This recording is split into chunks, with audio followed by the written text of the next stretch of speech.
Introverts are often misunderstood and get a bad rep for being standoffish, snobby, and disinterested. The list can go on for miles. It's funny how much silence can stand out like a sore thumb and be interpreted. But that's all these are. Wild theories people concoct in their heads to fill up the gaps, because they're hungry for answers. Let's get one thing straight though. Depression and introversion are not the same thing. And depression certainly doesn't discriminate upon personality types. A fair share of extroverts and ambiverts of all ages, genders, shapes, sizes, and color struggle or have struggled with this mood disorder. It doesn't just choose one kind of prey to feed on. As long as we're all living and breathing, we are all susceptible to it, whether it's situational or lifelong. But factors such as genetics, trauma, grief, and seasonal changes make it easier for one to develop depression. But interestingly enough, although introversion is often mislabeled for depression, some research supports the idea that introverts are more likely to develop depression and anxiety than extroverts. Why is this? Well, according to research director Robert McPeak, he believes that introverts are more self-critical about their performances than extroverts are.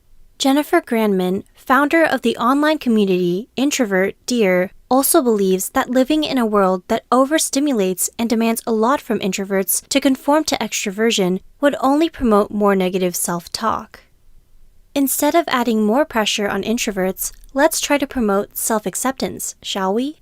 We can do that first by understanding them better. Although introverts may be quiet and prefer solitude, their minds are quite the opposite, loud, sharp, and chaotic. They often have rich inner worlds.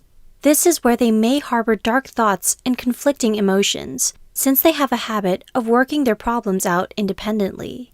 Since overthinking can trigger feelings of low self-esteem and guilt, this can cause them to isolate themselves further when they believe they don't deserve to be loved. When introverts start disconnecting, it makes it hard to receive positive affirmations from others. Thus, they become more susceptible to depression, while extroverts prefer to seek company when they're troubled. But here's something else to consider. Do introverts need to be as happy as extroverts often strive to be?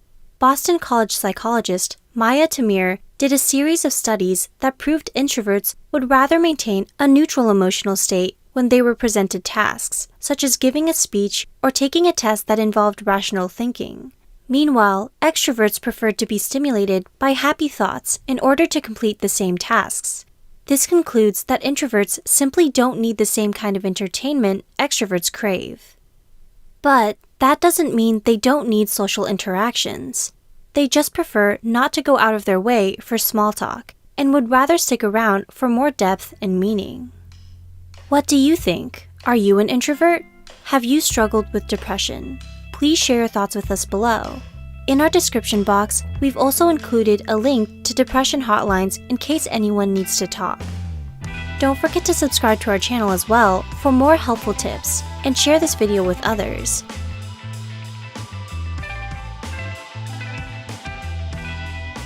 With your help, we can reach more people and provide our support. Thanks for watching!